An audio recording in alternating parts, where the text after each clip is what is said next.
Assalamualaikum warahmatullahi wabarakatuh. Halo semua, kami dari kelompok 10 yang beranggotakan saya Nazratin Ilaya dan rekan saya Hansa Ufairah dan Nida Mujahidah. Kami ingin mempresentasikan dan menjelaskan materi kami, yaitu membaca talaah isi.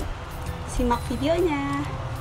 Yang pertama yaitu membaca teliti dan membaca pemahaman yang akan dijelaskan oleh Hansa Hufairah. Kepadanya dipersilahkan. Baik, di sini saya akan menjelaskan materi mengenai membaca teliti. Membaca teliti dapat dikatakan sebagai kegiatan membaca secara seksama yang bertujuan untuk memahami secara detail gagasan-gagasan yang terdapat dalam teks bacaan tersebut, atau untuk melihat organisasi penulisan atau pendekatan yang digunakan oleh si penulis. Membaca teliti pentingnya sama dengan membaca sekilas. Secara sederhana, membaca teliti dapat dikatakan sebagai kegiatan membaca secara seksama yang bertujuan untuk memahami secara detail gagasan-gagasan yang terdapat dalam teks bacaan tersebut, atau untuk melihat organisasi penulisan atau pendekatan yang digunakan oleh penulis. Selanjutnya ada teknik membaca teliti. Teknik membaca teliti dalam pembelajaran membaca di sini diawali dengan membaca cepat untuk melihat bahan bacaan dan melihat hubungan paragraf dengan keseluruhan bacaan. Kegiatan membaca yang dilakukan secara teliti ini bertujuan untuk dapat memahami dan menilai suatu informasi tertentu dalam bahan bacaan. Membaca teliti ini memerlukan keterampilan antara lain, yang pertama ada survei. Survei yang cepat untuk memperhatikan atau melihat organisasi dan pendekatan umum. Yang kedua, ada membaca secara seksama dan membaca ulang paragraf-paragraf untuk menemukan kalimat judul dan perincian-perincian penting. Yang ketiga, ada menemukan hubungan suatu paragraf dengan keseluruhan tulisan atau artikel. Tujuan membaca teliti, membaca ini bertujuan untuk memahami secara detail yang terdapat dalam teks bacaan tersebut untuk melihat organisasi penulisan atau pendekatan yang digunakan oleh si penulis. Pembaca dalam hal ini selain dituntut untuk mendapat mengenal dan menghubungkan kaitan antara gagasan yang ada, baik yang terdapat dalam kalimat maupun setiap paragraf. Selanjutnya ada materi mengenai membaca pemahaman. Membaca pemahaman adalah sebagai upaya pembaca untuk memahami segala apa yang dibaca atau mengetahui makna yang terkandung dalam isi teks atau bacaan, memahami masalah atau topiknya. Selanjutnya, memahami mengapa, siapa, bagaimana, kapan, di mana terjadi suatu peristiwa pada bacaan tersebut, sehingga dapat meningkatkan kemampuan pemahaman siswa terhadap bacaan yang dipelajari secara mendalam, kritis, dan menyeluruh. Tujuan utama membaca pemahaman adalah untuk mencari serta memperoleh informasi, mencakup isi, memahami makna bacaan.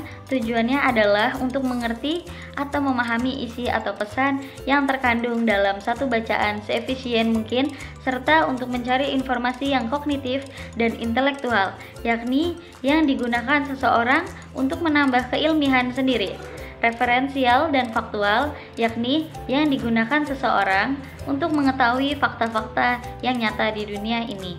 Jenis membaca pemahaman itu ada 3. Yang pertama, pemahaman literal. Yang kedua, pemahaman interpretasi. Dan yang ketiga, pemahaman kritis.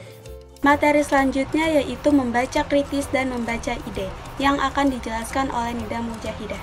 Kepadanya dipersilahkan. Membaca kritis. Membaca kritis adalah tingkatan keterampilan membaca yang bertujuan memahami makna teks secara mendalam dengan mengaplikasikan proses berpikir kritis, melibatkan kemampuan analisis dan evaluasi untuk memahami makna secara menyeluruh, baik yang tersurat maupun yang tersirat. Nah, terdapat 5 aspek keterampilan membaca kritis, yaitu yang pertama, menginterpretasi, yang kedua, menganalisis, yang ketiga, mengorganisasi, yang keempat, menilai, dan yang kelima, menerapkan. Agar mampu membaca kritis dengan baik, maka pembaca memerlukan teknik membaca yang tepat. Seorang pembaca harus memiliki modal, yaitu pengetahuan dan pengalaman, kemampuan berbahasa, dan pengetahuan tentang teknik membaca.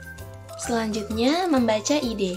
Membaca ide adalah sejenis kegiatan membaca yang ingin mencari, memperoleh, serta memanfaatkan ide-ide yang terdapat pada bacaan. Membaca ide memberikan banyak manfaat bagi tercapainya tujuan membaca yang optimal dan mampu membawa kepada peningkatan berbahasa bagi pembacanya. Untuk mendapatkan ide pokok dengan cepat dan tepat, ada beberapa hal yang dapat dilakukan, yaitu yang pertama, berpikir bersama penulis, yaitu dengan mengikuti struktur dan gaya penulisannya. Yang kedua, baca dengan mendesak, dengan tujuan mendapatkan ide pokok secara tepat.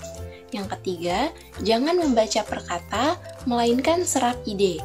Yang keempat, bergerak lebih cepat, tetapi jangan kehilangan pengertian.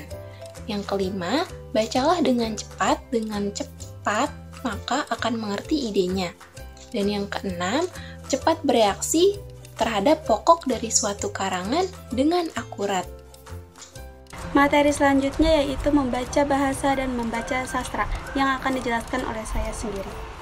Membaca telaah bahasa yaitu kegiatan membaca yang dilakukan untuk mengetahui bahasa-bahasa yang digunakan oleh penulis dalam menyampaikan suatu gagasan. Bahasa yang digunakan penulis dapat bervariasi, bisa melalui sarana-sarana sastra dan simbol tertentu. Bahasa. Yang pertama, memperbesar daya kata.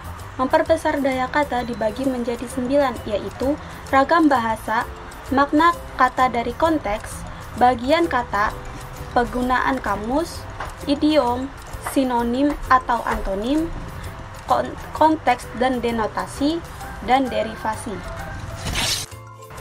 Yang kedua yaitu mengembangkan kosakata. Mengembangkan kosakata yaitu setiap orang mempunyai dua jenis umum daya kata. Yang pertama, digunakan dalam berbicara dan menulis. Yang kedua, digunakan dalam membaca dan menyimak. Selanjutnya yaitu membaca sastra. Membaca sastra yaitu suatu keterampilan membaca hasil karya sastra seperti novel, cerpen, dan lain sebagainya. Dalam membaca sastra, perhatian pembaca harus dipusatkan pada penggunaan bahasa dan karya sastra. Apabila seseorang dapat mengenal serta mengerti seluk-beluk bahasa dalam karya sastra, maka semakin mudah ia memahami isi serta membedakan bahasa sastra dan bahasa ilmiah. Sekian materi dari kelompok kami. Semoga bisa bermanfaat untuk kalian semua. Kurang lebihnya mohon maaf. Wassalamualaikum warahmatullahi wabarakatuh. See you.